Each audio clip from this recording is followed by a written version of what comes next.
What's going on, Eric? Not much. How you doing? Doing good, doing good. Welcome. This is the Eric Swahn Racing.com podcast, number 68 with Eric Garcia. So welcome and thanks for talking to me for about an hour or so today. Yeah, of course. And I like your background a lot better than mine.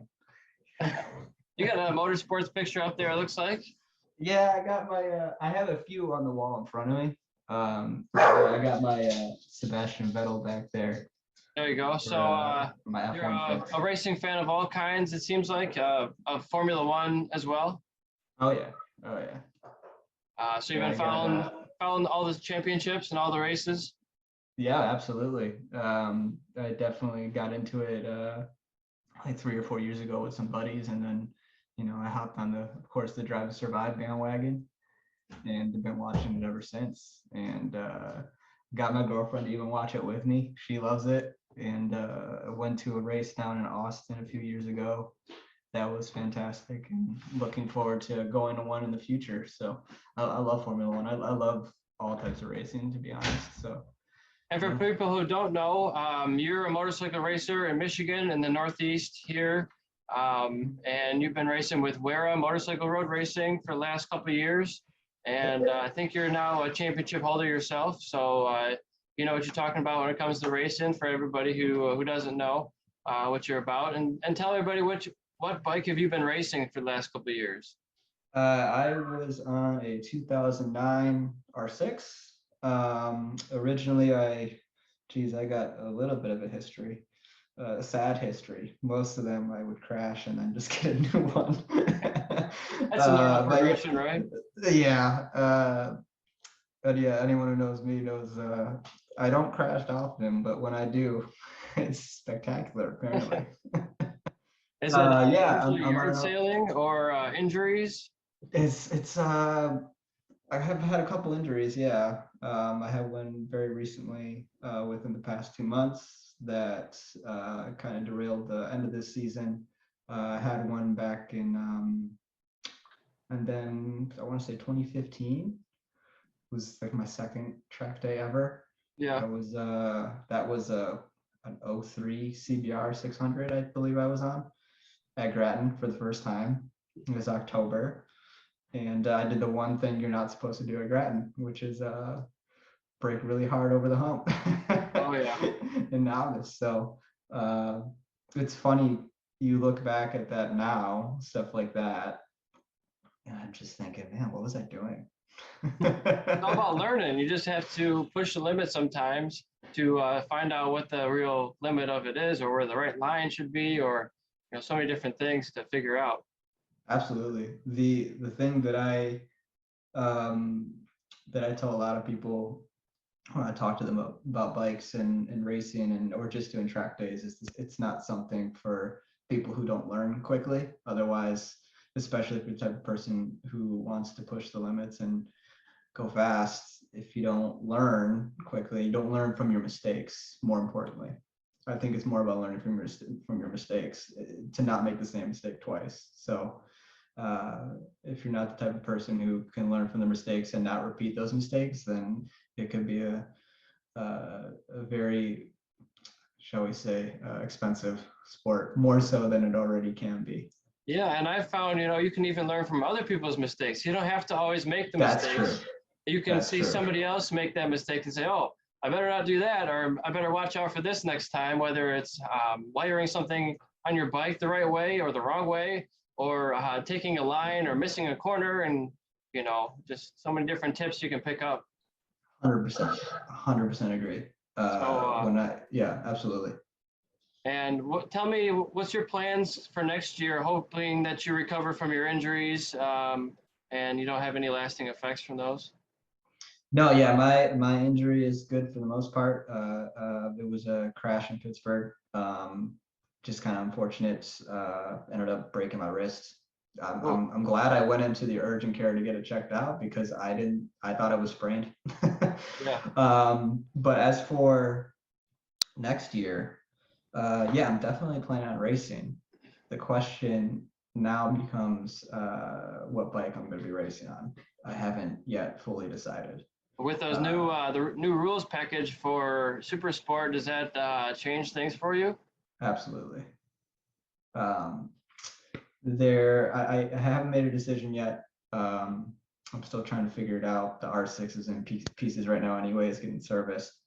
So I just am trying to figure out whether I'm gonna keep racing that R6 and R6 at all, or the potential move into something else. The rules that came out, my understanding of them is it's going to make it difficult to, if that's at all something that you want to do in the future, which I would like to. I think that would be a goal of mine, is tentatively 2023 to try and see if I can qualify and do a couple races. Um, in the super sport class, it's gonna be more prohibitively expensive than it was before, especially if you're running a 600 with just everything that you need to have a competitive machine. Um, Talking to a couple buddies, it almost makes sense to, even if you're gonna run a super sport, might as well get a Ducati now. Yeah. It might even be more cost effective, but yeah, with those changes, it makes it a bit more of a hard sell. We'll see how it all works out in 2022 and how they decide to balance everything. Um, but like I kind of alluded to before, it's an expensive sport, and guys like myself, who don't have all the sponsorships in the world, we're just kind of getting started out. It's all coming from our pockets, so it's difficult to fund this stuff sometimes. But I wouldn't give it up for the world right now. I mean, Are you, yeah, are you aware that Moto America just released that they increased their purse payout for season-long participants? If you're a a premier class rider, so you buy the whole season entries for the whole year up front, which I think is like $6,500 maybe for super sport, and you are guaranteed, as long as you practice, qualify, and finish the races, like you do all the events and all the sessions, you're guaranteed, I think it's $22,500 for the season. Wow, I did not know that. So I don't know what it was last year, but whatever it was, they've increased it. And also for a superbike, I don't remember the entries off the top of my head. It might be 9,000 or more for the entry fees for the year, but the payout I think is 70,000. So yes, that really does help, because it'll help pay for some of your tires, maybe some of your crew credentials, maybe not everything. It's like, what is it, $12.50 a race for super sport or something. So over the season, it definitely helps. And now, I think one of my problems when I was racing is I never raced pro. I got my license to race pro, but couldn't afford doing it. But going after a full pro season, now you can say to sponsors, look, TV coverage is 3 million viewers a race weekend now, instead of, a couple hundred or a couple thousand at a Wera race. So that viewership, the bang for your buck might make sense for some people, because you have more eyeballs on the sport, and you as well. Yeah, this is it's good to know, because I'm fairly new to the sport and these are things I'm just learning. So that's good to know. Absolutely. Now you were racing for a while back. When were you active? You were like 2012, 13, right? And then onwards a little ways. Yeah, I never really stopped racing. I just changed sports. So I did a full season of track days in 2011. I realized I was already passing racers, so I decided to race novice in 2012 for Wera. And I did well. I got 3 championships in the 600, 750, and 1000 classes, racing a stock 600. So you can race up. You don't necessarily have to have a brand new spec bike to race in Moto America. You could race a lower spec, but you'd have to be a lot better to qualify, right? Yeah, It gives you absolutely. less margin for error. It depends on what track you're at. If you're at somewhere like Road America, good luck. You're going to have that engine. But if you're at somewhere maybe like Barber, where it's not as long as straightaways, you might be able to fight with them. So I raced Wera 2012, 2013, 14, and 15. I did expert. And I was always racing against, 15-year experts and former pros and things like that. So I never won an expert title, which is killing me. But I got second place, I don't know, a half a dozen or more times in different championships. And then 2015, I had a really bad crash at Grattan. I broke a whole bunch of bones and I really heard about that one. it took I me heard out. about that one. It just took me out financially. Obviously, it's a scary thing to happen. You don't want to crash like that, but I can't wait to get back into racing, road racing. But in the meantime, I've been doing mountain bike racing, foot racing. I did a triathlon, indoor triathlon a long time ago. Just been doing kart racing. I won a kart championship this year, and I won a mountain bike championship 2018, I believe, 2019. So still being competitive, and I have a race simulator in my living room with the wheel and pedals and everything that's pretty high tech. So I do Oh, that. we gotta talk about that. You got to come I over, got one man. right next to me. I got one Yeah, right next to me. I have PS4. What do you play? I'm on the PC. So I actually I just got some upgrades in for it. I'm upgrading off of my budget setup. I kind of got talked into it a few years back. Got just like some really basic pedal and wheel kit, and I've been just kind of playing with that for a while. And then eventually it ended up, I got like a rig for it. I got the monitor for it, and started doing some league racing on a few games that I play, some simulation games that I play. And then it started to get really serious, and they came out with some new kit this year, and I decided to pick that up. So it's sitting on the desk right next to me, but I still don't have my new pedals that I can use with it yet. So Yeah. it's like, it's just egging me on right there. But Yeah. yeah, I do sim racing the past couple of years all through the winter just to get my fix in. Yeah, it's definitely a little cheaper than going to the racetrack. It's maybe it's I wouldn't say it's as fun, but it's right up there. You get the feedback. I have one of those force feedback wheels, so you get all the Yeah. information back into the wheel, and it's so strong. It's a workout, man. I should put my Strava on or record an activity for when I do it. You're sweating by the end of it. I got to take your hoodie off and like strip down a little bit, Oh Um, yeah. Oh yeah. and one Absolutely. thing it doesn't do though, I rented a tag cart, a 125cc cart this year from a buddy in Michigan, and I've been training on this simulator, so my arms feel like they're up to speed and strength, and my legs feel like they're pretty good with the gas pedal and all that. But when it comes to the G-force, you just can't simulate for G-force unless you have your helmet like tied to some pulleys or something. You just can't realize how much of a force or a pull it is on your body until you're doing it for an hour or two on a kart track. You're like, oh my goodness, it's pulling my liver over, Yeah. Where do you go to do karting? I'm curious. So I went to East Lansing Kart Track. It's actually Okay. not too far from here, like an hour or so from my place. I'm in Sterling Heights. Um, and so it was a fairly tight track, but it was a lot of fun. It was the first time I've been there, and I didn't realize that I had actually rented the fastest machine that was going to be on the track that day. For my first time, like I've been racing karts at the local, league night rental kart place for a long time, but this is my first time with a real go-kart. Those other karts are like, I think 2.5 horsepower. Um, You said you rented a 125? It was a 125cc. It's not a shifter kart. It's just below shifter karts, I guess, in the speed realm. The tag kart, so it's a two-stroke. I don't know. It's fast as hell. 30 It's horsepower. faster than your standard rental car for sure. 30 horsepower versus I think 2.5. Yeah. So Yeah, that's a huge difference. I think less weight and what 15 times or the engine power or so. Not that much, but 10 times maybe. It's a lot. And so just ripping this thing around, man. There's a section that's not really a kink, but on smaller, karts, it could be a kink where you're full flat out, and I could not be flat out. It was once it gets to a certain RPM, it just gets into warp speed and starts accelerating faster. It's like, oh my goodness, I just can't even hold it flat through there yet. It was my first time on it, but it was a great experience. I had never, I mean, you have to put it in the back of your truck or a trailer. So I put it in the back of my truck and it didn't quite fit. So we had to take the bumpers off the sides.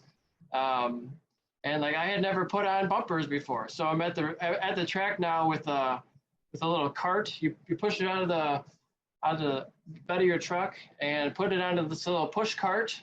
And I'm realizing that, when you go to the track, you just have to ask for help because you can't do this with one person. It's just not possible.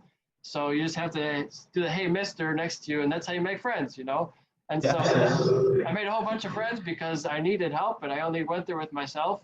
The guy who I lent it from didn't come to help me. He was doing other stuff, which was fine. And hopefully I have him talk to me on here someday so we can get more detailed information about the card and his experience because he owns it and he's looking to sell it actually.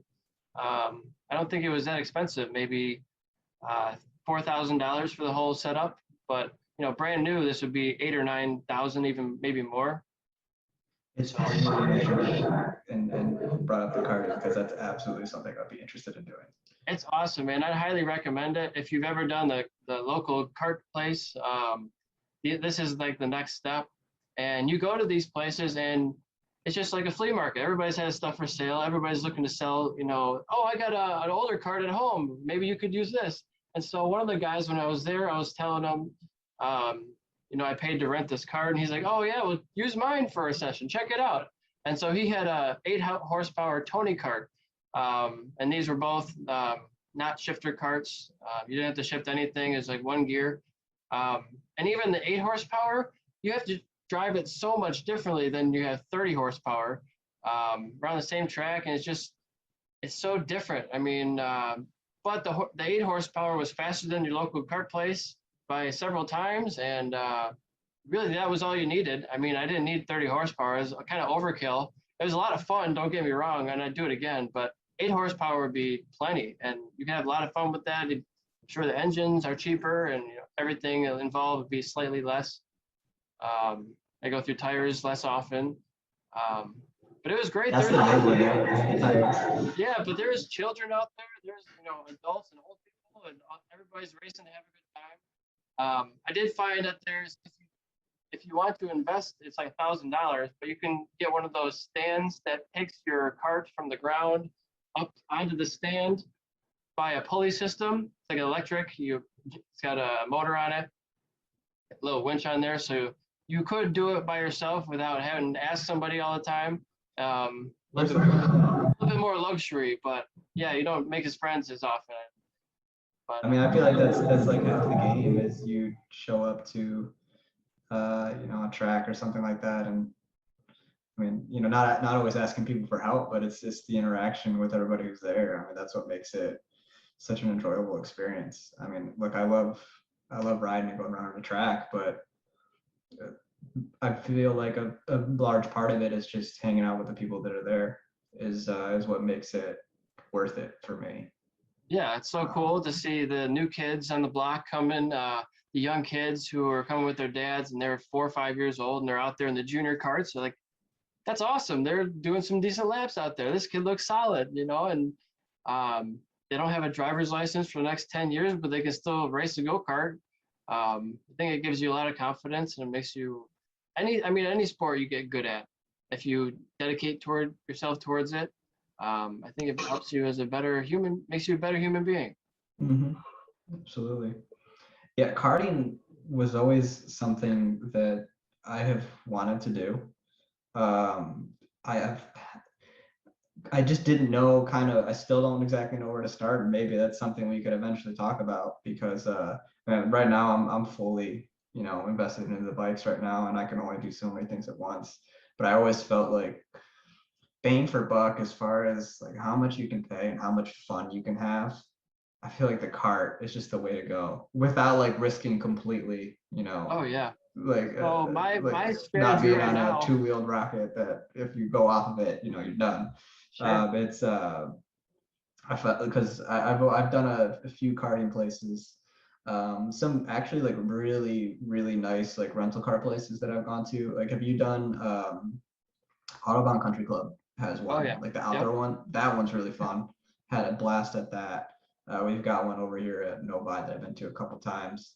I pretty much, it's funny, whenever we go and travel, when I go see friends, we end up doing karting at some point of the trip, just because I love doing it. Yeah, I it's love so driving. it's maybe $50 a time, depending if you do two qualifying sessions in a race. Yeah, If it's like a feature race format, it's not too much. Yeah, $50 every other week is nothing for league night. I would love to be road racing, but that can be 1,500 to 2,000 a weekend, depending on how competitive you want to be, before you even have a single person helping you there. So yeah, if I can do it's less competitive because you only got a small pool from your local area, but every time I go there, then I expect to win, right? Like if I'm not first, I'm like angry at myself because like you just have to be. If it's such a small pool of people, you better be at the top, right? it's in your competitive nature. I get it. So, but yeah, it's like every time you go to these different places, I always ask, well, what's the time to beat? And you got to be see how close That's you usually are. what I do too. For me, it's like I'm not like, I'll just be like, okay, if this is my first time here and I can be within like earshot of what the like fastest time of the week is, or the fastest like um uh, a buddy of mine, he's a track guy too, but he also loves karts. He's over in Grand Rapids, and he has like one of the top 3 times there all time.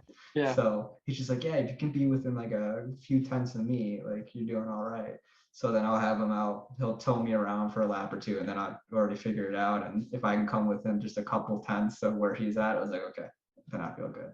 yeah. People I don't. think like if there's a difference between sliding too much and sliding. Like some sliding is normal. If you're pushing a Yeah, lot, you're going to be, pushing the front, sliding everywhere. But if there's a degree where if you pass a certain degree, you're losing time with your slide. I think. right. If you're spinning the tires, you're losing time. If you're some of that slide helps with your rotation, but excessive sliding, it's if you're excessively sliding and it's taking you offline or it's limiting your acceleration, then you're just losing time, right? And at least with a car or a cart, I feel like it's at least easier to find the limits of traction, whether you're going slow or not, as opposed to like a bike, for example. It's a lot more scary to even approach those limits. And that's the other thing with whether it be cars or carts and bikes. Um, I feel like with a car, it's easier to find the limits of grip. Um, but the car can also do a lot for you. Whereas with bikes, I mean, the skill gap, I mean, you know how it is. You've been to a track day before and you're in advanced or whatever the highest class is. And you see the kid who's on the Ninja 400 who's pulling away from you and you're on a 6 or 1,000, it's all skill. That's part of the reason why I love bikes. The skill gap, the skill cap and the ceiling, I feel like it's so high. I mean, that's not to take anything away from carts or cars. I love them. I love it. I love them all. Like I would do them all. If I had the time and the money, I would try and do everything. Yeah, But that's just one thing with the bikes. I feel like you just can't touch, and a lot of that just comes from. I mean, there is that adrenaline factor, that fear factor. I mean, no one likes crashing. It sucks, right? But ultimately, sometimes to find the limit means you got to go beyond it sometimes. And when you go beyond it in a car, uh, you know, then you're understeering, like in my car. yeah, If you do that on the front on a bike, you could be on the ground pretty quickly. yeah. But So sometimes it's you got to find the limit and then come as close as you can to it, and and it's all about just maintaining at that point, but not yeah. going beyond it.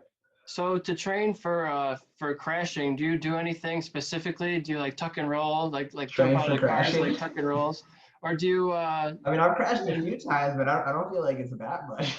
No, I'm just saying, do you do anything to train for crashing, like maybe mountain bike riding or like pushing the front in different situations or ice racing or anything like that? No. I mean, I try to keep some certain things in mind. So if I'm low siding, I do try to uh, tuck the arms in that way to make sure I don't injure any of my arms or my wrists or anything like that. But at least most of the ones that I've had, they've happened so quickly that it's almost even difficult to react. And some of the ones that I've had, whether it be the first one at Grattan or this latest one, it's just you're along for the ride. I mean, there's only so much you can do. When I crashed in Pittsburgh, for example, it was really, really unfortunate. I was feeling really good. I was trying some, I had just put on Pirellis for the first time. They felt great. What compound? And what's that? What compound? I think it was, I want to say it was an SC2 front and an SC1 rear. Okay. Or it might have been the other way around. I'd have to double check. They're still mounted on the rims right now. But they were feeling great, so I was just kind of feeling that out. I was just running really well for most of the day. Last session came around. It's always the last session, something dumb happens. And I'm at the back of a group, just making my way through the pack. You've been to Pittsburgh before, so Yep. you know turn one. Yeah. So just heading under a couple individuals into turn one. My buddy Raul's right behind me, so he got It's a tricky corner too. It's kind of blind and downhill, and maybe yeah. I love turn one there. It's one of my favorite corners. So I was hitting my normal braking point, and whenever I come up behind somebody going into a corner, if I don't know who they are, I never line up right behind them. So I just come off to the side, hit my normal braking marker, go right under them. Everything's fine. I'm hitting my downshifts, and then the gearbox just all of a sudden, as it tries to shift into third, ends up in between, and it's just grinding the gears. And I'm trying to get this thing stopped. It wasn't a false neutral. It was basically just hopping in between, I think, third and fourth. And when it eventually did go back in, about 2 seconds later, it just locked up the rear. And this is where the learning from your mistakes comes in, right? Yeah. So smart me, pull the clutch and bang an upshift. Me in that moment trying to just get the bike stopped and not hit anybody as my rear's locking up is just staying on the brake. And then as soon as it kicked into gear, it locked up the rear since the revs were all the way at basically idle at that point. And couple bucks later and I'm over the front. Yeah. So, and that's kind of the two major crashes that I've had. I've gone over the front, which really, really sucks. But that's, again, this comes into learning from your mistakes and trying to figure out, how can you prevent it going forward. The first being, if you're in that situation, pull a clutch, bang an upshift, run it out in the grass if you have to, and you're good. The second being, I had some symptoms of some transmission gremlins that were happening at the last race, and I should have realistically looked into it further to diagnose it and see if there was really a problem.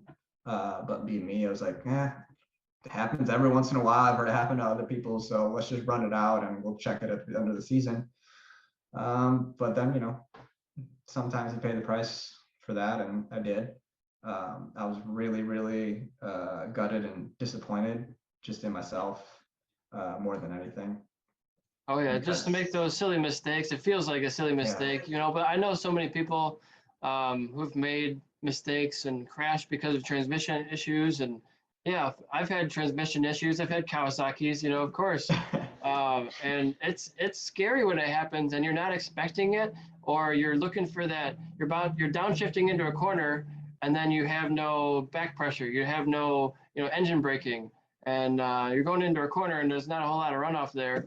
And you're now going way faster than you expected to or wanted to. Sometimes you make bad decisions, and hopefully you can just run off. And, I never had and really still don't have much dirt experience. So I made a couple of crashes because I just pulled the front brake in the grass and I was stupid, and that's how you learn sometimes, because I didn't have that training. And I probably would have saved me from some crashes if I had some dirtbag background. So yeah, there's always a lot of hindsight. That's the problem. But again, this is why just don't make the same mistake twice. Just or at least try not to make the same mistake twice. So that's kind of my view at it. Pay the price and move forward. But is it disappointing? Absolutely. I was super disappointed I couldn't make it down to Barber. I wanted to go to the GNF. I couldn't do that. I was still definitely still healing. I was obviously really, really gutted at Pittsburgh. It was going to be like my first, technically the second national round for the North Central, because Mid Ohio is technically national, but because of the track condition, I don't think a lot of people show up there as opposed to Pittsburgh, where there's just going to be a lot more competition. So I was really, really looking forward to that, using that as kind of the measuring stick for where I'm at. And depending on how I did there, I was going to make the decision whether I was going to go to Barber or not. Yeah, it just didn't work out. And thankfully, somehow I managed to have enough points to make it out of the North Central, I think, for Super Stock. But I think actually Raul and I tied. Oh yeah, for the championship? We tied, yeah, because he missed Mid Ohio, and I missed Pittsburgh and the doubleheader at Nelson's. So yeah. I missed 3 races, he missed 2. And then I ended up just squeaking it out based off of race wins. So you had a whole slew of race wins in there. You had you're on a streak there for a while. Yeah, I was honestly, I was surprised.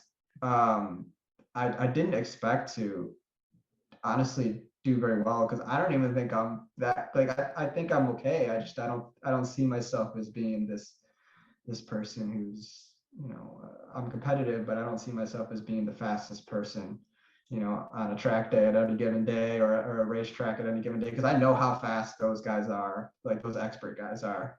Novice this year for me wasn't about, winning a championship. It was more about, hey, I want to bridge the gap to these expert guys, like the guys in my region, like John, Hawkins. Hawkins has always been super fast, great guy.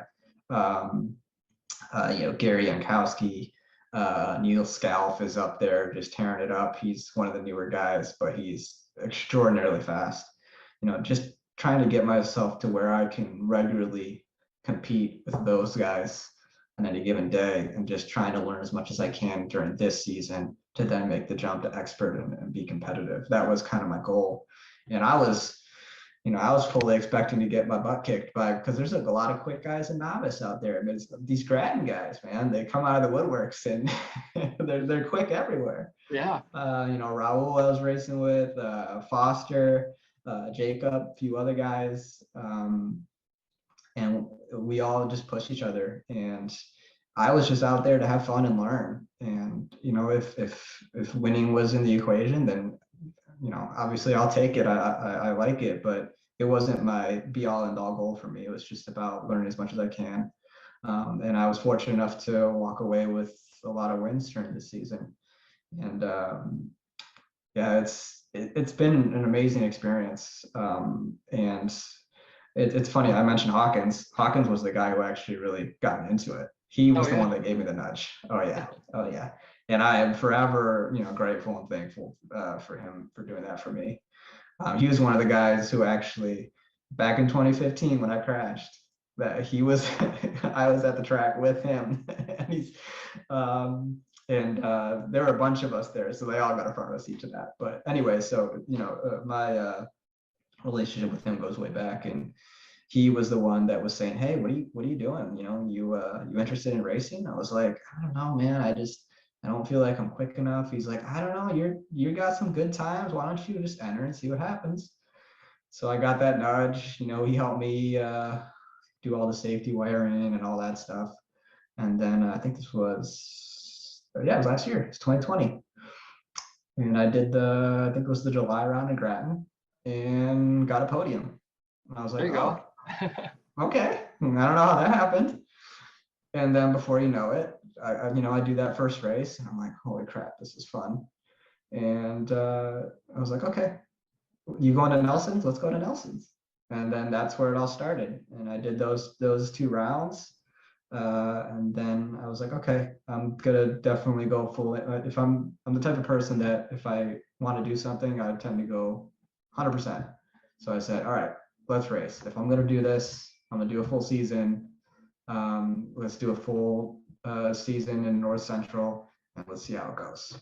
So then everything, this whole year has just been focused on uh, getting fit enough so that I can race, getting the machine to where it needs to be, designating all the funds where they need to go, and just being 100% focused on doing that. And So, so next year you'll be an expert, I assume, and probably compete in a couple of WERA nationals. yep, I'm gonna try. That's the goal. Like I said, the only thing is trying to decide which bike I'm gonna be on. So I'm leaning towards keeping the R6, but there is the possibility that I could hop onto a twin, something for the twins. Okay. Again, this comes with kind of like the Moto America changes. And I know you were saying coming into a full season, that you can get the payment out of that. I just don't know if I'm in a position to do that right now. Maybe in a few years, if it's in the cards, I feel like I've got a window for how much I'd like to race and for how long I'd like to. I don't know how long it's going to end up being, maybe a few years from now. And then, there's definitely some things on the horizon that I would like to look into, and not necessarily fully give up bikes in general, but maybe tone it back a little bit. So while I'm in this window of opportunity that I feel like I can go out and compete and try and do the best that I can, I'm gonna do it. But whether that includes a full Moto America round in 24 or 25, I don't know. I'm kind of taking it one step at a time. I think right now a reasonable goal would be to run out next year, an expert, get my footing there, and hopefully maybe in 23 I can make a couple wildcard entries into Moto America in 23. That would be kind of the goal for me. Probably eyeing something like a Pittsburgh or a Barber. So we'll see. Yeah, that sounds very reasonable. I think you could do all that. Yeah, it's possible. It's sometimes I gotta just psych myself into it, and I don't always have the belief that I can do it until it's already done. Like I just go in and say, all right, let's see what happens. I hope I'm ready, and um, I'm just gonna prepare as much as I can, and just see where I stack up. And I'm gonna have a blast doing it. That's what makes it all worth it. So I'm not the type of person I need to go out and win all the time to have fun. So I just love racing with these guys, and just being on a track with a bunch of others, and it's a blast. I love doing it. And for me, when I began to be an expert, the first couple of sessions, the first couple race weekends, just being behind the experts, you learn so much because you're not behind a newbie. You're behind, Right. Someone who's been doing it at least a couple of years at a high level and who has proven to race direction that they're an expert. They're the highest rank that you can be as an amateur racer. So you learn so much. If you can follow them for just a corner or two, you'll learn something about braking or how deep you can go into a corner. And then you'll see like, oh, wow, that guy just went 15, 20 miles an hour faster than I did in that corner. I need to step it up, and then you try that and like, oh, wow, I didn't die, I didn't go off the track. I can actually go a little farther. And then so you start pushing things and you're like, oh, wow, I can do that too. And then sometimes you make mistakes and you got to rebuild, but that's all part of it. It's just pushing farther and seeing how far you can go and just learning from it. Yeah, like I said, I thankfully did get an opportunity to ride with a lot of these expert guys this year. My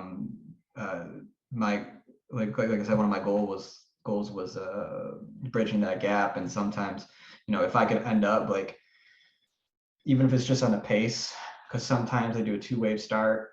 Occasionally I would be able to catch up and be kind of, midfield in the experts. Is like, if I can land there, then I'll be good. So I'll be riding with a lot of those expert guys a lot of the time, especially on the smaller grids when they had only 1-wave starts, like at Nelson's. I felt great at Nelson's and was able to hang with them, definitely upper mid pack and even almost get close to an overall podium. So again, in that close proximity with the expert riders, the really, really quick ones, yeah, you learn a lot very, very quickly. Yeah, and if you can stay, within that 1 second gap, you can see their braking points even better, and it just helps to pick it up even faster. Oh yeah, oh yeah, and just being there, and you just get in the zone and you start pushing, and when everything just starts clicking, that's the best feeling in the world. Yeah. That is the best feeling in the world, in my opinion. Is there one point or any point in your riding that you think you need to work on or you would like to improve upon? It's always braking for Braking me. zones? Is it Always like braking. entry, corner entry? Just carrying more, braking later, and carrying more to the apex, I think is the biggest thing. Okay. And that I feel like my kind of view of it is, and I tell this to guys too, guys and gals that I would be coaching with STT. I would always tell them, like, after they get the fundamentals down, it's I think it makes more sense to try to get faster on the front tire than it is the rear. Yeah. Especially since from a crash and like safety perspective, I'd much rather crash on the front than a rear. No one wants the high side. I would much rather low side because I took too much entry speed into an apex. And I feel like that's where the most skill comes out of it. As you get into the higher bikes, you have the electronics to help you out of the rear. The 600s, depending on what models you have, they don't have any electronics. I don't. So you can manage traction, and usually you can find the limit of traction on the rear coming out of corners. And I feel like it's, at least for the level that I'm at, it's easier to maintain. But the front, I feel like that's where there's so much more time to be made up. That's where I've made up a lot of my time. It's just entry speed and apex speed. Yeah, for sure. And carrying it into it. I felt like when I first started, I had my old street bike. So it was not fast, had a lot of miles on it. And I would just be killed on the straightaways. And so I had to be good in the braking zone and the corners and getting out of the corners. So having a crappy bike made me a better rider because it didn't have my engine to rely on. Mm-hmm. And so once I got a better bike, I just immediately got better because I had the engine behind me now, and I was already better in the corners and the braking zones. One thing that really helped me learn where the optimal braking point is was I would always try to get the rear tire off the ground in certain braking points, not every one, just a tad, and then kind of put it back down, and that's where you're at max braking because your tire's off the ground. You can't go any farther, and that's maybe too much. So that maybe would hurt my stability, but I felt like I would be gaining more on entry from being able to brake later. Like not like a top rack kind of stoppy, but something close to the ground, kind of skipping and hopping. And also I didn't have a slipper clutch, so I was always skipping and hopping anyway. Ooh. So I just that became normal for me. So then when I switched over to the Triumph, I was like, oh my goodness, this is what it's supposed to feel like. It's really supposed to be this smooth. Which year Triumph was it? Because I had a Triumph. I had a 2012. I had a 2013 Daytona 675R from Apex. That was the newer generation. I think so, yeah. Okay, so that one came with the slipper clutch because I was in the same boat as you where I had I had an 03 Honda, an 07 Honda, and the 12, and none of them had slipper clutches, I believe. Yeah. The 07 might have, but I don't think so. But the 12 for the Triumph was the same thing. It didn't have the slipper clutch, and if you didn't nail the rev matching, I mean, it would just hop and skip all around. Yeah. And then I had to ride it completely differently when I transitioned from the Triumph to the R6. The Triumph, because they were known that you didn't want to over rev those engines, I would always brake, wait a second, and then rip the downshifts. Whereas now with the R6, it's as soon as I'm on the brakes, I'm ripping the downshifts immediately. Oh, yeah, just like pretty much all of them. Totally differently. Yeah, absolutely. And to your end, you were saying that you like to lift the rear end off the ground. Yeah, pretty much the same with me. And I know that I'm feeling good on the brakes when I'm hitting the brakes and I'm ripping that downshift and that rear is starting to slide out because of that engine braking.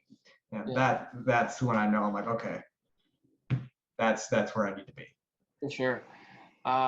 Would you ever be a thumb brake kind of guy, rear brake thumb on the left-hand side? I would I don't know, because I don't really use the rear brake that much. I feel like it would be more useful with more power. Because I know that a lot of people use it just for wheelie control. Um, but personally, I at least this year, because it's something that I was working on, was just braking in general. I've been really relying on a lot more engine braking in order to get the rear stopped and the overall bike stop, which goes into me ripping those downshifts immediately. That's like something that I worked on in order to let that slipper clutch do its job to help slow down the rear without risking it locking up. Like when you're using that rear brake, if you're so hard in the front, I mean, that rear can just lock instantly. Whereas with the engine brake, it'll slow down, but you won't have that immediate risk of it just locking up. Right. So I don't really maybe that's something I have thought about starting to really play around with, especially in corners when I'm not downshifting into to get that engine braking in. But I haven't really been a big rear breaker, and maybe that's where I'm losing out. And maybe I need to definitely start looking into using it. But I have not really had too much experience with it. Are you a handbraker? Are you rear breaker? Are you stomping it or? So I actually sell thumb brakes. I sell tons of parts. So I was just Ah. wondering, but I honestly have never tried it. I would like to. I think it'd be more helpful than where the brake is now for the rear brake. I think sometimes it's prohibitive to use it based on how your foot position is. You have to kind of change your foot position and body a little bit to use it. So it's a little awkward sometimes. Um, but I've been doing supermoto this year. I've been borrowing bikes and riding supermoto a whole bunch, a couple of track days at least, and been using the rear brake a lot there because I think it's important, and maybe that's a training ground to start using it because when I was on sport bikes, I only use the rear brake in certain situations like elevation, like Road Atlanta coming down the hill. I'd use it to keep the rear end down, you Mhm. know. Different places, but not consistently. So that would be something that I'm kind of working on is rear brake use for myself because I think it's something that somewhere that I can improve on. It's one of those maybe 5% gains. It's not going to be a massive gain, Yeah, it's not going to be a complete game changer. but it could help you slow down the bike a little bit from missing the apex a foot or two to maybe tightening up a little bit. And if you have that confidence to tighten it up, maybe you don't lose a position that lap. So just having that little One to 2%, even if it's 1 to toolbox, 2%. Yeah, yeah, that's tense. That's depending on the track, that could be a second, half a second, and I mean that's a big deal. yeah. So just maybe bringing it back to the apex or like just getting it stopped or feeling more comfortable with the controls on your bike. Like something I'm practicing is stunting on my mountain bike. I think you should just be a master of all the things that you have at your disposal. And so I'm not a wheelie master. I can do a pretty good wheelie, but not a forever wheelie. Like I can't walk, forever. But so I'm practicing it. I'm pretty good at an endo, and I'm really good. One of my best tricks, I guess, is just what do you call it? Center stand, where you're not moving at all and not touching the ground. I can do that indefinitely.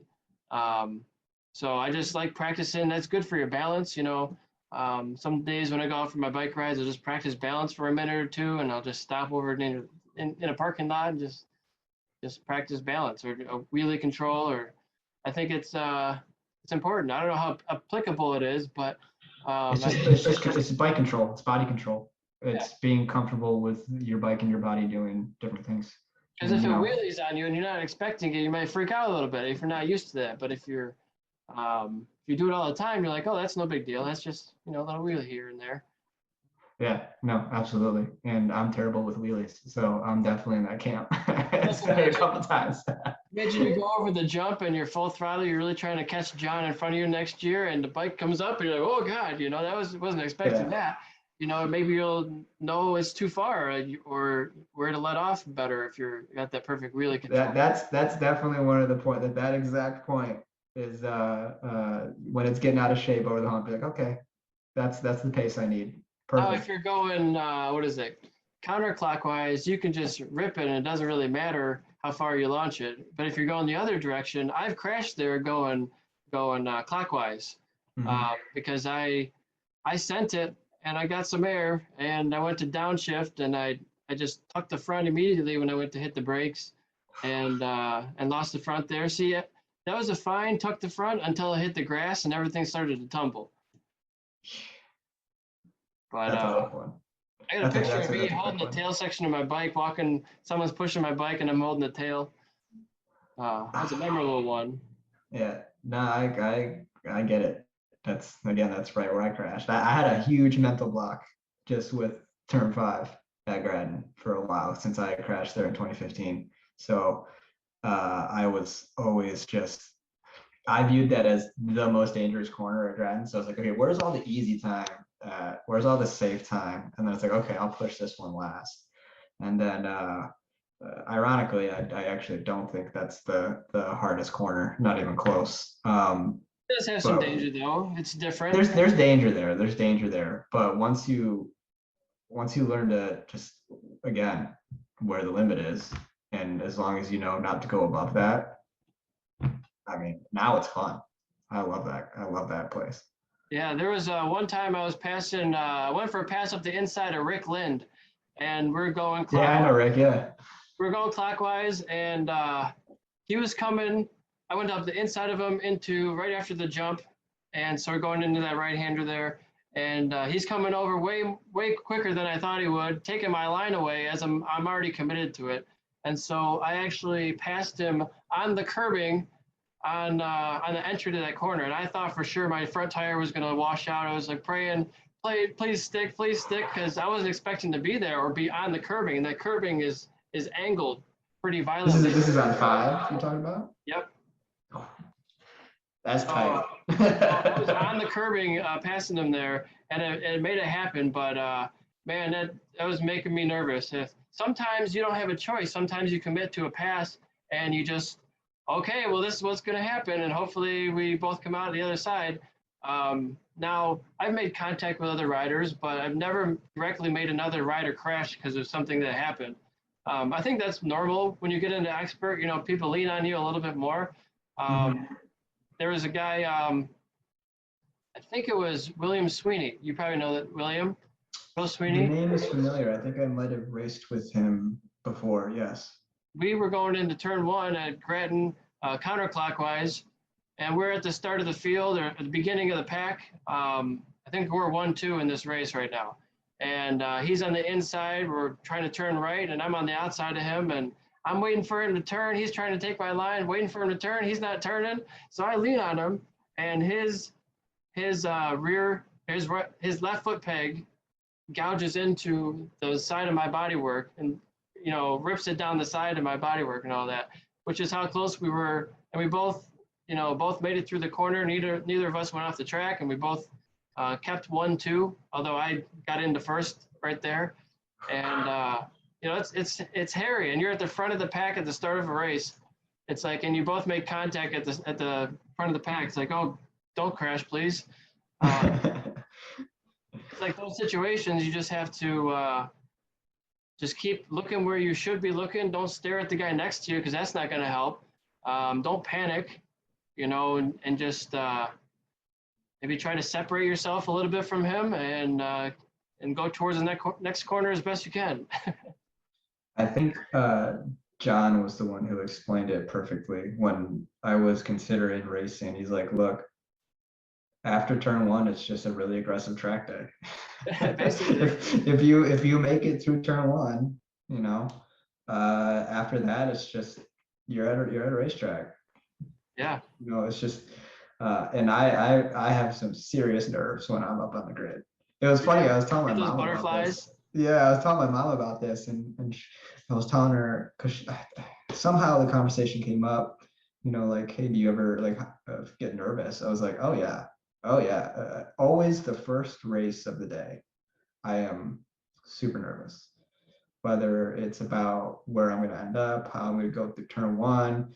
I have just, my heartbeat's probably like 170 beats a minute, and I'm not even doing anything on the grid. Yeah. But as soon as you make it through turn one, and I know where I end up, and everyone gets in the single file, I'm like, all right, we're good.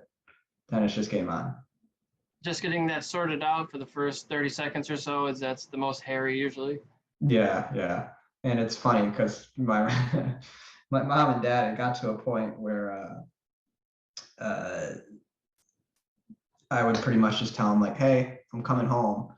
And she's like, I wouldn't even tell her at some point, not because it's because, you know, I know she cares so much, right?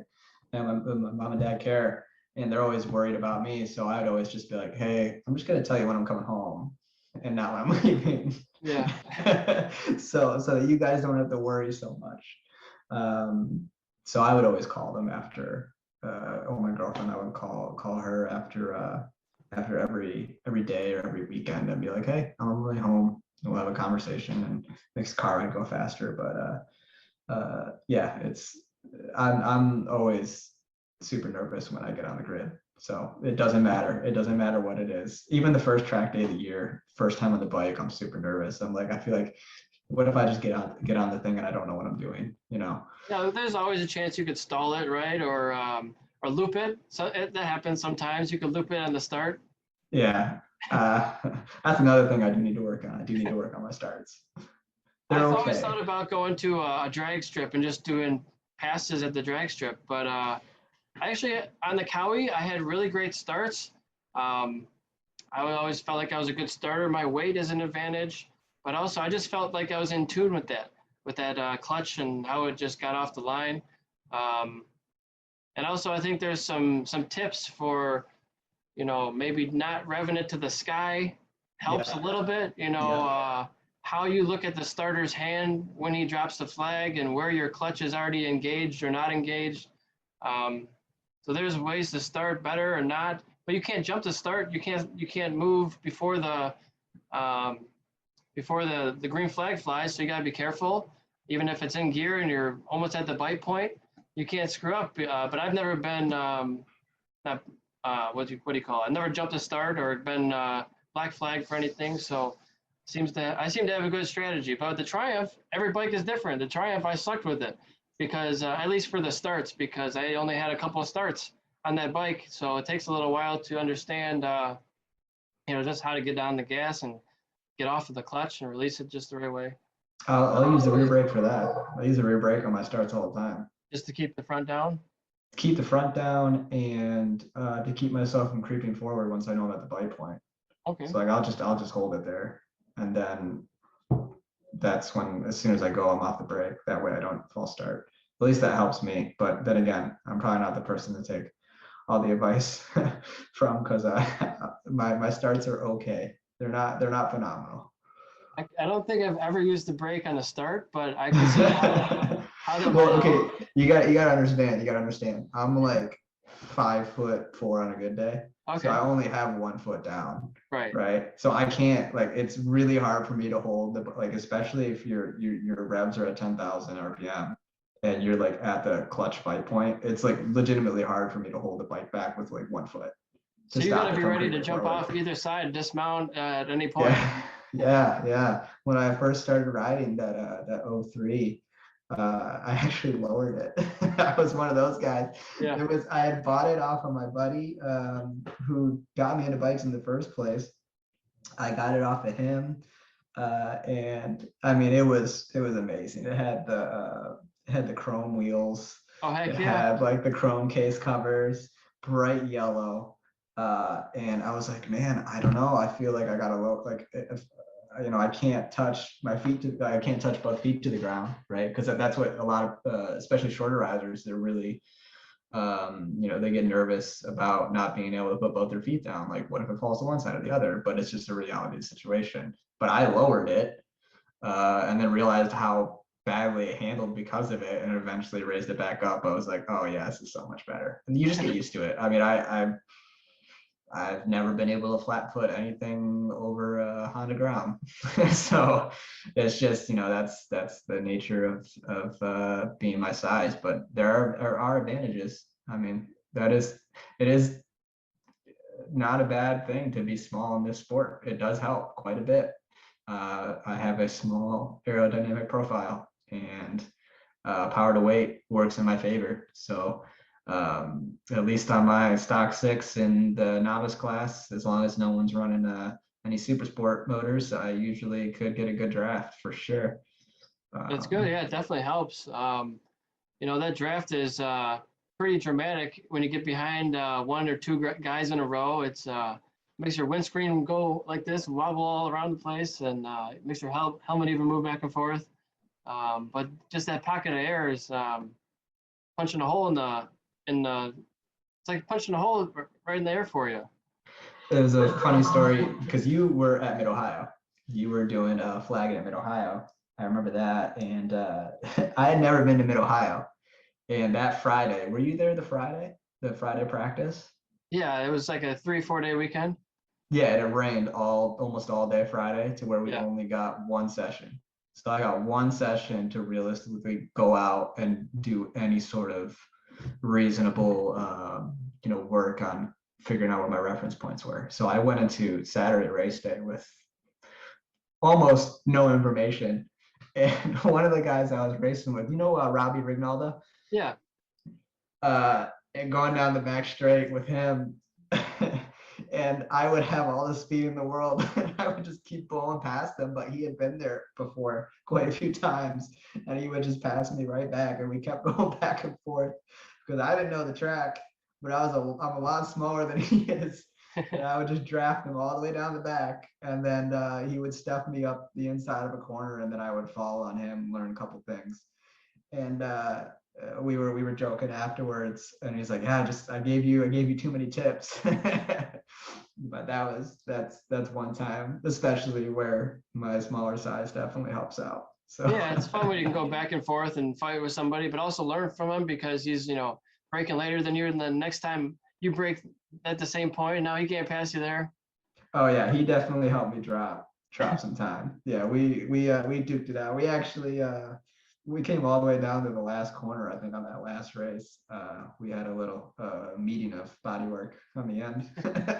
Yeah. And that's when I was like, man, I should be going a lot faster to this last corner, because he came around the outside. I'm like, that should not happen. So yeah, but it was cool. We both stayed on. We were totally cool. They got some pictures of it. I talked to him after. We're all good. And Mid Ohio is a cool that was a fun track, time. but it's kind of fallen off the radar of most people nowadays just because of the surface. Yeah, I had heard, a lot of things about it. And because I know that you're not supposed to go out the first 2 sessions, but because it was going to rain, we're like, we have to get I have to get on the track in some capacity. So I know like it's going to be really, really slow, but I was not expecting how bad it was. Yeah, it legitimately felt like your tires were flat. I was shocked. But the layout, when there's heat and there's grip, that's one of the most fun tracks that I've ever been on.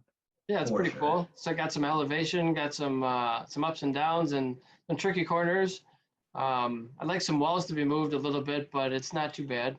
Yeah. There's a couple where you'll get really close to. Is that Thunder Valley, I think? Yeah, where they When use you hay go bales. swing all the way to the right. Yeah, and then there's seems like you could hit your head on that number sign, braking point. Yeah. That is that Thunder Valley that I'm talking about, where you're going shifting all the way to the right? Yeah. You're pretty much you're coming close to a 100 or 200 meter sign. Yeah, it's really, really close. Better duck when you're under. Absolutely. But yeah, it's a fun track. If they ever do repave it, it's going to be a hit again. I know that AMA or Motor America doesn't go there anymore. But if they end up repaving it, I mean, it's going to be a blast. And then speaking of tracks, they have that new one coming in that's in Howell, right? I think so. Howell, Michigan? Yeah. Do they? I didn't know about it. Yeah, there's a new one coming in. My understanding, it's going to be bike compliant. So I'd be interested to see what happens there. I would like to get on that track in some capacity. whether it's cars or bikes. I think it's a similar situation to what they have to like the M1 concourse, where it's going to be condos and more of a private setting. But I know that they're expecting to open it up to more public events. So Track whether days and that, maybe racing yeah, organizations. I don't know if Wera decides in a couple of years that that fits, Hey, we it could could use be some new interesting. layouts. Yeah, absolutely. I mean, I love Grattan, but if we can do Grattan in July and not May, When it's too cold and maybe when it's snowing when it's still. snowing outside, Yeah. yeah, yeah. So something to look out for there. Absolutely. I'm keeping a close eye on that one. That one's gonna be Yeah, for interesting. sure. I'm in a position now that I might be able to do like a full season of corner working and flagging for race control. So I might be a full-time track marshal for 2022. I'm not quite sure. We'll see how things play out, but CCS has told me that they want me back for every single event, at least in the North Central region. And I did Daytona recently for CCS down south, and hope to do Homestead Miami later this year in December. So Nice. um, maybe down south events too, but also could do Wera, could do even AFT for flat track, Moto America, and just trying to jump all around. I'd like to do IMSA, but like I could be at Road Atlanta right now for the Petit Le Mans, but they don't pay, so I'm not going to do those Mhm. events that don't pay, unfortunately. Um, and like Mid Ohio was a great event, but they don't pay, so it's volunteer based only. And yeah, it was a great event. It was like a festival, but does it really make sense for me to do that? Um, I don't know if it does at this point. So I'm going to try to hit all the paid events for sure and see where that puts me. Now, did you say that you were interested in getting back into competition? Definitely When do so, you but think that might happen? I can't see it in the next couple of years unless my business starts to really take off, which is why I'm kind of doing this to help, promote it and all that. I Mhm. have access to, I think it's 30 brands now, about 9 different vendors, motorsports products, from hard parts to suits and gear. Um, just trying. My biggest problem is I have access to all these parts, but only a small percentage of it is listed online for sale. So I'm just working all the time in Excel, just trying to list these stuff on eBay and Amazon and my own websites, because it's really hard to sell it if it's not listed for sale, obviously. Mhm. Um, it just takes time. So that's what I've been working on lately. I've been trying to get QuickBooks up to date, so I can, taxes are coming up the final year end soon. So just trying to get everything up to date for that. Um, I've been doing supermoto, like I said, and I think supermoto is the next thing for me, or mini racing.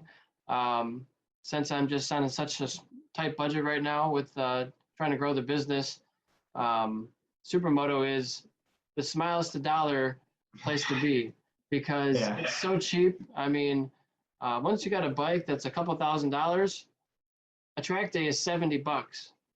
Are you talking about, so you're doing supermoto or the mini moto, or are you doing both? So I actually haven't done the mini moto yet. I've just done the supermoto, and that's at Auto City Speedway in Clio, Michigan, just north of Flint. And those are it's like a tire track. So it's like a NASCAR speedway that they put tires on it, and they have a dirt section and they have a pavement, pavement section. Dirt section's maybe 15% of the lap. It's not that much of it. And it's kind of like an open track day format. So every 30 minutes or so, they'll say, okay, this is supermoto, so dirt and pavement mix. And then the next half hour is pavement only. But there's no groups. There's the novice with pro in the same session. So everybody's really nice there. I haven't seen anybody make shitty passes or anything like that. It's all respectable. I mean, there's children out there, 5-year-olds sometimes, and I love it because I want to show you. I want to say, come follow me. So I'll slow down after my laps and follow them or give them a tow. Um, so it's nice to be out there in different formats, and they'll even do reverse direction sometimes, so you get a new layout. And it's all new for me. and I don't even own a supermoto bike yet, but I've just been borrowing my buddy's 150, 250, and 450 bikes. And I mean, you don't go through tires. It's just very little gas.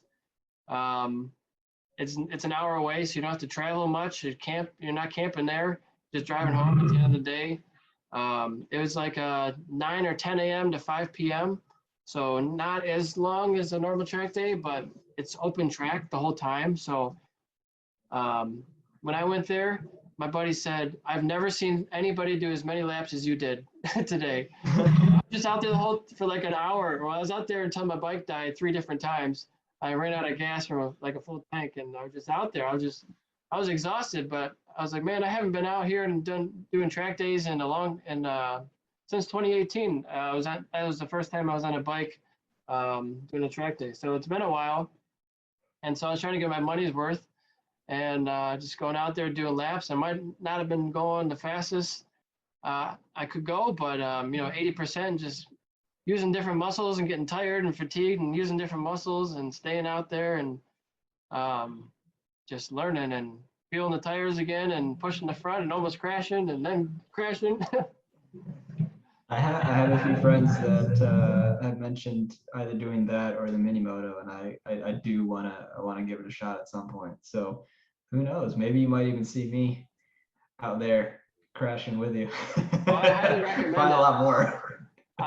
I'd highly recommend it. I want to buy a 50cc to do the mini stuff because everybody's doing that, and it looks like a blast. And you got to be in full gear. I got my suit. Oh, wrong way. I got my suit, and I got all my gear. Got my boots. Got a new helmet this year, and I got it all ready to go. I just need a bike and need some more cash and need to make more sales.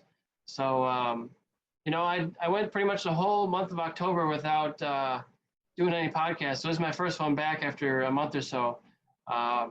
So it feels good to do it again and maybe help promote it some more.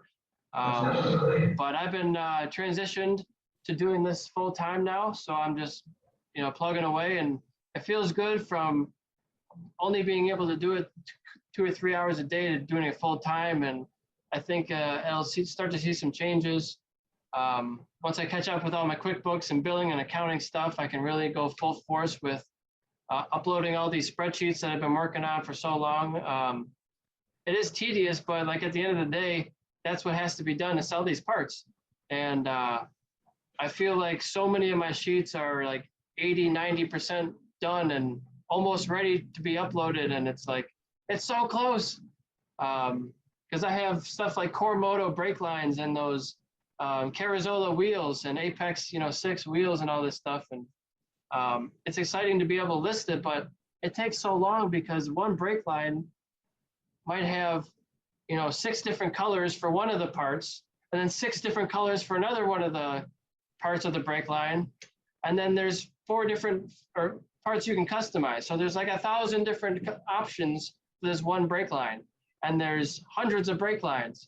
So it's just, it's a little overwhelming, to be honest. But I think it's worth it. I hope anyway. Well, I wish you the best of luck with it, man. And at least I hope soon that whether I'm at the racetrack and you're corner working, or if you're on a bike, that would be something I'd love to see. Heck Love yeah, to see man. you ripping. I look forward to seeing you soon. Either that or on the Supermoto Mini Moto, because there's also a chance I might try and do that, at least like rent 1 or 2 a couple times and just go and check that out. I gotta get some new gear myself actually, because my helmet is probably should be retired. I might use it for like, what's that? Every 5 years for the helmet, right? Yeah. No, it's not for the expiration. It's because I crashed in it. Oh yeah. I didn't see any major damage on it, but it is scuffed up. So might just relegate it to, if I end up doing like mini moto, start doing that, just use it for that, and then possibly get a new helmet. So maybe I'll you do helmets? I might be talking to you really soon, or gloves. I do have helmets for O'Neill. O'Neill, they're not sport bike helmets, but I have mountain bike and motocross for helmets. For gloves, I have Revit. Revit, and O'Neill has motocross stuff as well. Not a ton for gear at the moment. Revit's my big brand for that, and O'Neill. So just trying to get everything online. Most of my stuff is hard parts. Like I have Moto D Racing, and they have Akasado braking. We got it's hard to list everything off the top of your head, right? But DNA air filters, Bonamici, so rear sets and hard parts, clip-ons, tire warmers, bike stands, trailer restraints. We got bike mats that are really nice. I actually want to get some of those for myself. Akasado, I think, has the thumb brakes. Spark exhausts. Sell a lot of exhausts, actually. That's the biggest thing I sell. M4 Performance exhaust is number one. Got the Italian exhaust for Spark. Akrapovic or Akrapovic from Slovenia, and Carvin car and truck exhaust as well. So I got 4 exhaust brands right now. We got Rucka and Rocker do make apparel, but that's kind of like sport touring stuff. And then some adventure gear. Azonic and Blur, those are like motocross, and Blur Optics. Some goggles if you need some goggles. I'm looking to replace my my helmet for motocross right now. It's getting a little old. I use it for mountain biking and when I do ride dirt. So it'd be nice to have a new helmet of the brand that I sell too. So got a lot of stuff in the works, and right now I'm working on the Revit Coromoto for all the brake lines. Like I said, Moto D has been online before, but the inventory got wrong, so we're re-uploading everything and we delisted it all. Mo Tools suspension setup tools. Those are pretty cool. Those are to set your sag and to set suspension settings. Usually it takes 3 people to set your sag, but with this tool you can do it with 1, which is pretty helpful. Handy dandy. That I would be interested in. Honestly, that one, this is on the version 4, so there's now you can hook it up to Bluetooth straight to your phone, so you can get the data right to your phone. I started selling them at, I think, version 2 and 3. Version 2 and 3 were just flying off the shelves. Version 4 hasn't been flying off yet, but it's still selling a few of them here and there. And now they even have like a remote you can put on your handlebar to look at the data as well. A lot of stuff, man. I got takeoff tires. I got a whole bunch of takeoff tires right over here, and there's more over there. Got rid of most of mine. So I got like 7 rows of shelving of my own personal inventory that I started with, from CDs and DVDs and books and T-shirts that I'm trying to get away from, kind of, but I still have it listed. At some point, I'm kind of, I think I'll donate the rest of it, but I'm just kind of waiting to get most of my or all of my inventory from my vendors online before I get rid of my personal inventory. When I do that, I'll be able to kind of operate from anywhere and not have to be tied to my house and ship physical items, because most of the stuff is relatively inexpensive, the inventory I have here, but like the motorsports parts is kind of where it's at. So trying to transition off of the physical stuff and get onto the real money where it's at. And let me look online real quick at my own website to see all the parts that I sell, so I can say them all real quick, okay? Go for it. Because I know there's a couple that are missing here that are not maybe listed yet, but you can still buy them. If you want anything that I sell, you can always send me an email to Eric at ericswanracing.com and I can get it for you.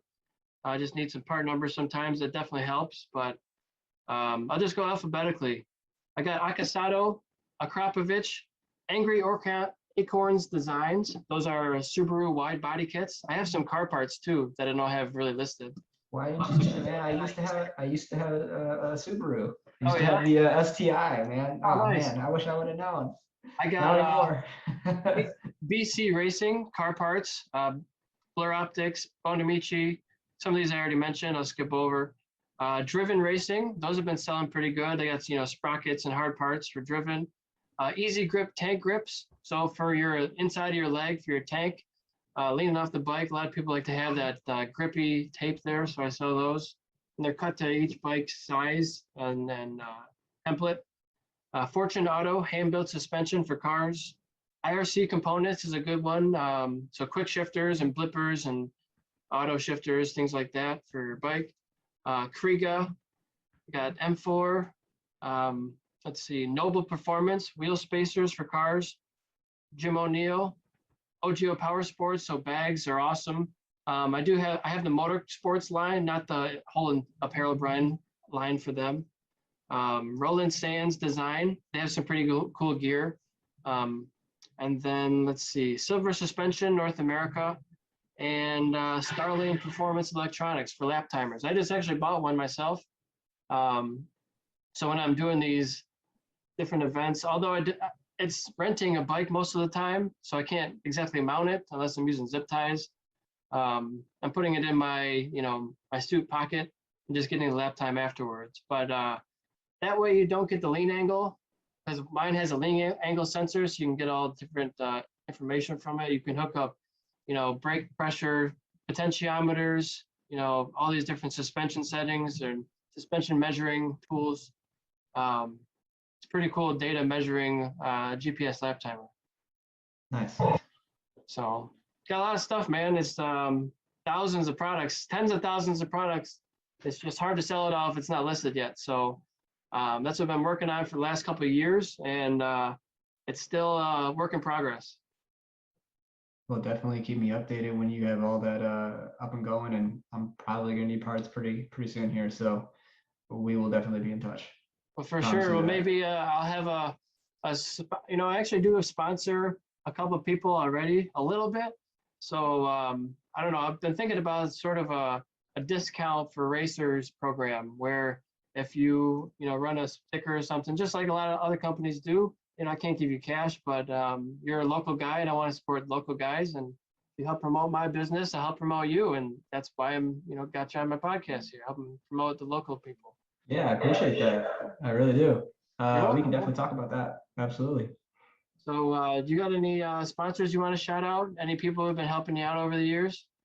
Yeah, I mean, obviously, number one is my family, my mom, my dad, especially my dad. I love him to death, and he's going through some stuff. So a lot of the things that I keep him in mind a lot.